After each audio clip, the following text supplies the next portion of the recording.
Hey guys, what's up and welcome back to the channel. I wanted to do a mod, which is probably one of the coolest mods on the Chevy Bolt.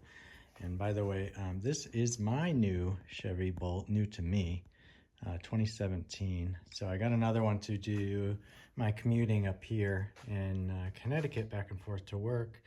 And if you watch my previous videos, you know that my Tesla is down in my Florida home now.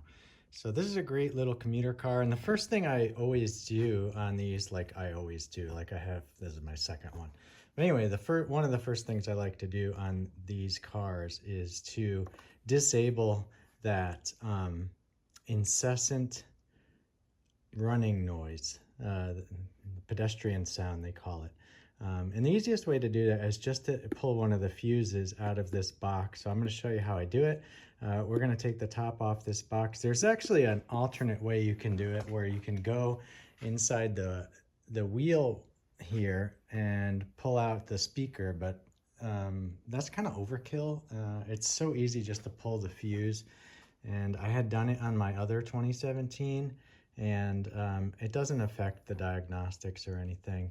And technically, cars weren't legally mandated to have this until September of 2020. So there's no reason to actually have this noise if you agree with the law or not. I tend to not agree with the law. We have a lot of dog walkers in my neighborhood, and it's a curvy country road here, and I've never been able to sneak up on one of them with the sound off. They always hear the car coming, they hear it rolling. I mean, basically it's as quiet as any internal combustion engine car. Those cars these days are just as quiet as an electric car. They don't make any noise really, unless they're accelerating. So I can't see the point in it, and it's much nicer to have the car nice and quiet. This sound will go off up to 18 miles an hour before it finally dissipates and stops making noise, and I just don't see a point for it. So we're going to take it offline on this car, and I'll show you how I do it.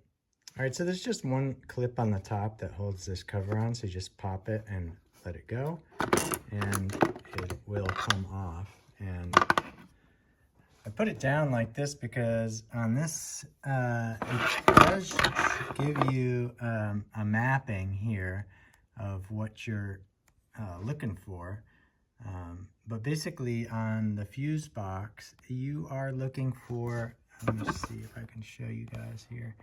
You're looking for number 34, I believe it is. And let me get the angle here right so you can actually see what I'm seeing. So number 34 is, let me see, I gotta align this the right way.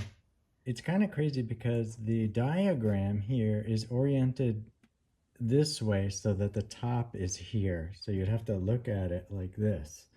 The only way I figured that out is as I found the fuse puller, which is labeled on the diagram, and that is here. And from there, I could see, okay, the 2 bolts were here, and these big squares were here. The fuse that we're going to pull out, number 34, is this guy right here.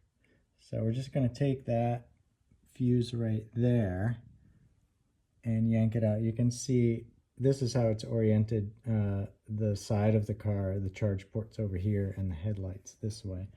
So number 34 on mine. Double check your schematic to make sure it's in the same spot. I don't know if they changed them over the years.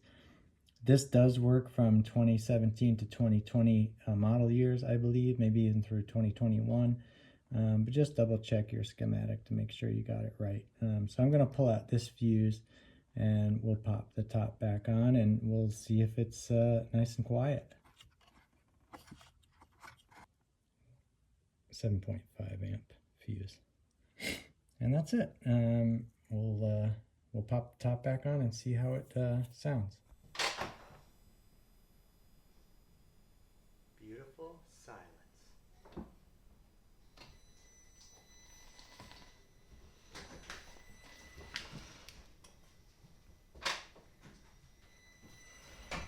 Mission accomplished. We'll see you on the next one. Take care. Thanks, guys.